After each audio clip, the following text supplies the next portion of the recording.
السلام عليكم ورحمة الله وبركاته. ازيكم يا حبايبي، عاملين ايه؟ النهاردة معانا طريقة عمل الشاورما والعيش السوري. قبل ما نبدأ الفيديو هنسمي بالله ونبدأ مع بعض الفيديو. هنا معانا صدر فرخة، انا جايبة اقل من الصدر كمان، يعني الصدر بتاعي الفراخ بتاعتنا كان كبير، فانا حبيت ان انا اجيب على القد عشان ما يبقاش معايا في الوصفة بتاعتنا حاجة. هنا معايا صدر الفرخة هنقطعه شرايح كبيرة الاول، وبعد كده هنقطعه شرايح صغيرة كده بالطول زي ما انتم شايفين قدامكم في الفيديو. هنقطعهم كلهم بنفس التقطيع وبنفس التساوي علشان لما نيجي نسويها الفرخة بتاعتي تستوى كلها مع بعضها، ما يبقاش في حتة لسه ما استوتش وحتة استوى. فاحنا زي ما انتم شايفين بنقطعهم كلهم قد بعض وبنفس الطول وبنفس الحجم علشان نعرف نسويها كويس. نكمل مع بعض اهون كده. احنا خلصنا تقطيع الفراخ بتاعتنا. هنجيب بولة بقى غويطة شوية وهنضيف عليهم البهارات. هنا معايا نص بهارات مشكل، يعني انا جايباها من العطار اسمه بهار مشكل، جايب لي بهارات كتير على بعضها. معايا نص معلقة فلفل اسمر ونص معلقة بهارات فراخ، ومعانا نص معلقة بهار شاورما. يعني تقولي للعطار انا عايزة بهارات شاورما هيجيبها لك، بتيجي على بعضها كده. هنا بقى معايا نص كوباية لبن، نص كوباية لبن، ودي بهار الشاورما والملح بتاعنا، وهنقلبهم كويس قوي. ومعاهم 3 معالق خل عليهم.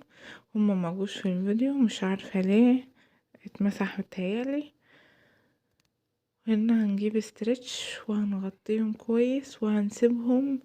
حابة انتي تسيبهم لو متوفر عندك وقت تسيبهم ساعتين، تسيبهم نص ساعة زي ما انتي حابة. هنا معانا بقى بولة وفيها 4 كوبايات من الدقيق مسح.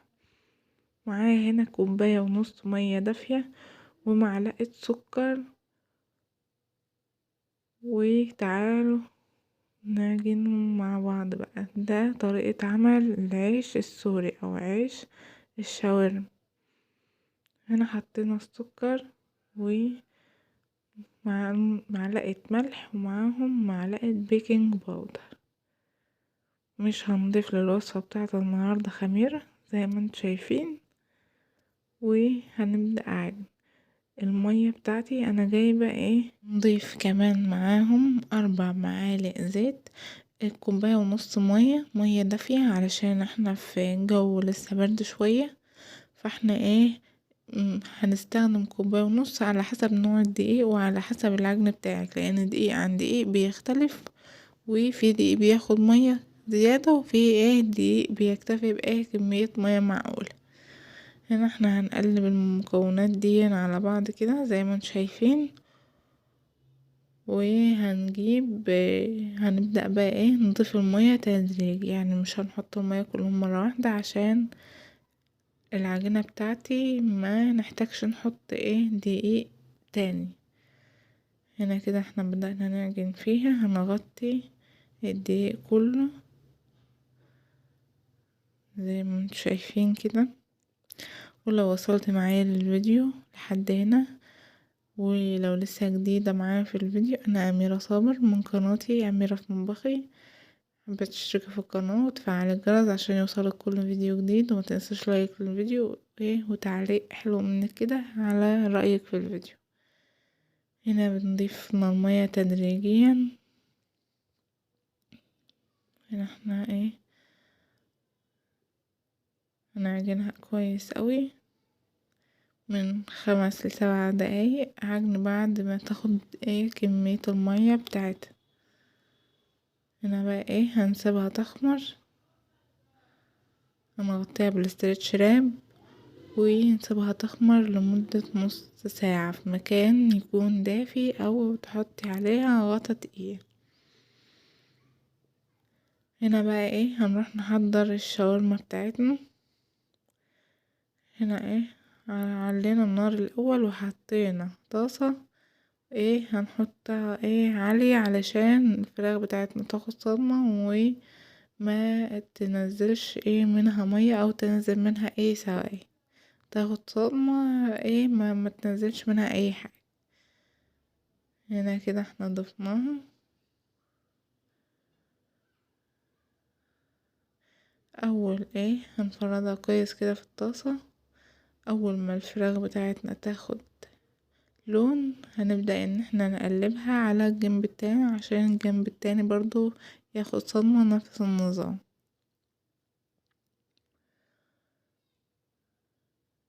هنا بقى بنقلبهم اهو، هنقلبهم كويس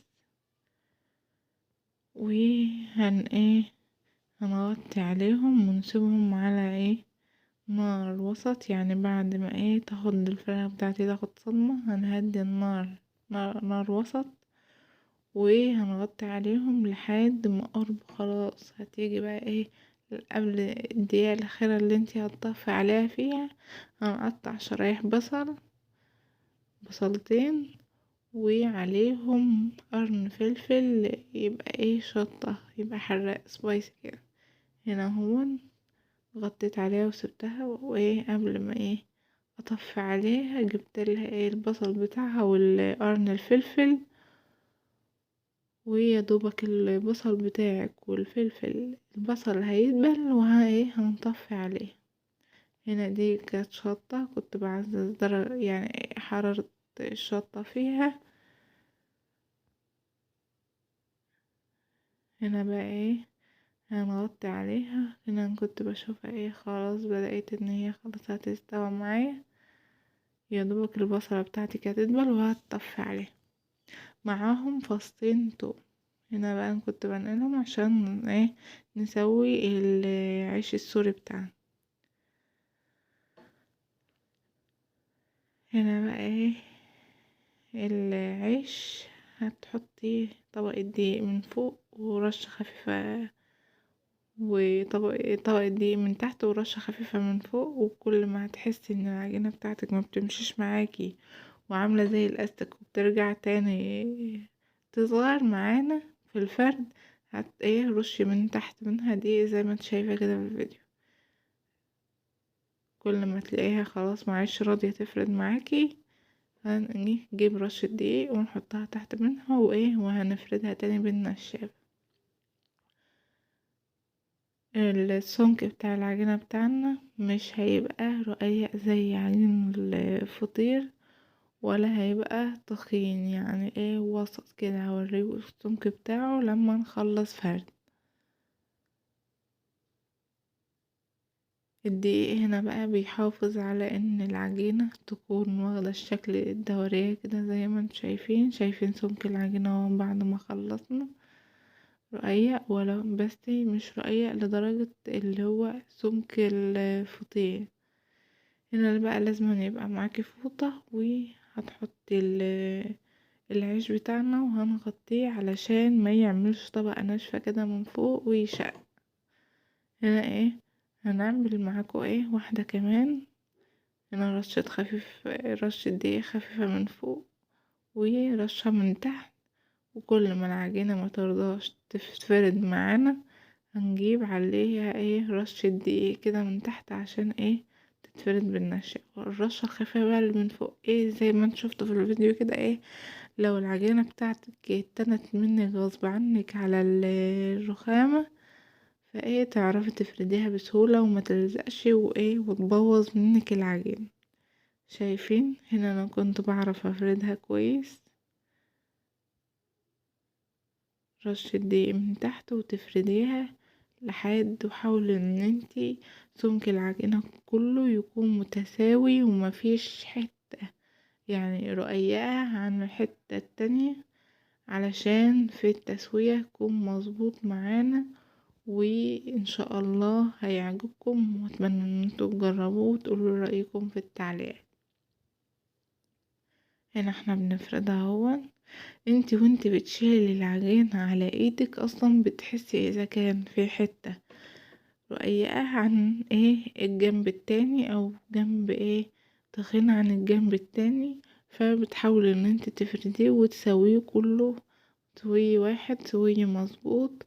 هنا بقى هنكمل مع بعض بسرعة كده بقيت العجينة بنفس الطريقة، ويكون جنبك فوطة. ولو انت هتعملي كمية كبيرة في المطبخ، لو عايزة تفردي مثلا ملاية وترصيهم كده جنب بعض، حتى هتعرفي تاخدي المفرود الاول من المفروض الاخر، يعني تسيبي الاخر للاخر. هنا بقى بعد ما خلصنا الكمية بتاعتنا وهن يلا نروح نسويها. دي شكل الشاورما بتاعتي بعد ما خلصت. هنا بقى على نار وسط، في صينية ألمونيا عادي اكبر من حجم العيش اللي احنا عاملينه. هنا النار بتاعتنا وسط اهي زي ما انتم شايفين، يا دوبك هيتشمع من تحت، وهنقلبه على الجنب التاني. هيتشمع من الجنب التاني هنقلبه على الجنب التاني علشان يتحمر. وكذلك معانا زي ما انتوا هتشوفوا معانا في الفيديو، هنكمله كده مع بعض ونشوف احنا هنعمل ايه. يا دوبك خلاص بقى حاولي ان انت تلفيه بايدك كده في قلب الصينية او في الصاجة اللي انت هتسوي فيها، وتلفيه بايدك علشان كله يبقى السوي بتاعه مظبوط. واصلا لسه احنا هنسويه لما نحشيه في الشاورما الفراخ بتاعتنا. هنا شايفين وهو رايح بقى يقب، لان العجينة بتاعته مظبوطة ومقدرها مظبوطة 100%. اتمنى ان انتوا تجربوها ان شاء الله، ان شاء الله هيعجبكم. هنا بقى تقلبي على الجنب التاني، زي ما انت شايفة بتفضلي تلفيه بايدك كده علشان كله ياخد شكل واحد. والعيش بتاعي كده شايفين الجمال، شايفين الحلاوة، حاجة كده بجد تحفة. كملي معايا للفيديو علشان في نصيحة في التسوية عايزاكي ان انت تعملي. شايفة بقى الكشكشة اللي معايا كده في العيش، احنا بقى مش عايزين. هقولك مع بعض بس كملي معايا الفيديو ازاي ان انت يعني تتفادي الكشكشة دي، او ما يتفردش منك كويس، او ان انت هتحطيه والصاج بتاعك سخن فهيلزق منك ومش هتعرفي تظبطيه في قلب الصاج. هنا كده بنفس الطريقة، هنلفه من هنا وهنا. هنا بقى انا شلت الصينية بردت على معمل واحد يكون عشان اعرف افرد فيه الرغيف واقلبه كده زي ما انتوا شايفين. دي صينية كبيرة عن التانية، فانا شلت التانية على جنب كده تبرد علشان اعرف اسويه سويه مظبوط، ويبقى الشكل بتاعه حلو في الاخر، واعرف اتحكم في العجين ما بوظهاش او اهدرها مني. يعني هو يعني انا جبت صينيتين قصاد بعض عشان انا كنت مستعجلة. لو انتي حابة في صينية واحدة بس تسيبي الصينية بتاعتك تبرد وبعدين تبقي تعملي واحد تاني عادي. هنا بقى نكمل مع بعض كده. دي الصينية التانية هي اللي احنا كنا مسويين فيها علشان تقدري تتحكمي في العجينة بتاعتك. هنا بقى بعد ما خلصنا ورايحين نحشيه، هنا بقى الشاورما بتاعتي. لو انتي كان متوفر عندك صويا صوص وحابة ان انتي تغمقي لونها عن كده، حطي لها معلقتين. لكن انا محبتش ان انا احط لها صويا صوص، واكتفيت بالمقادير اللي انا عاملاه. هنا بقى هنلفه علشان نروح نعمل له اخر تسوية له. هنا بقى على النار في طاسة او في جريل لو متوفر عندك، هتدهني هندهن بقى الصينية بتاعتنا كده طبقة زيت خفيفة، وهنضيف فيها السندوتشات الشاورما بتاعتنا. الطاسة بتاعتي كانت سخنت، يا دوبك بقى هنجيب حاجة كده ونضغط عليها علشان ياخد لون بتاعنا حلو كده ومظبوط. هنا بقى هنسويه وهنقلبه على الجنب التاني كمان زي ما انتوا شايفين في الفيديو كده، علشان نسوي السوي بتاعه المظبوط. هنخلص الجنب ده والجنب ده، هنقلبه بقى على الجوانب بتاعته، يعني هتحمري من الجنب ده ومن الجنب ده، هنقلبه بقى على الجنب التاني على الجنوب. هنا بقى احنا حمرنا الجنب الاولاني، حمر بقى على الجنب التاني.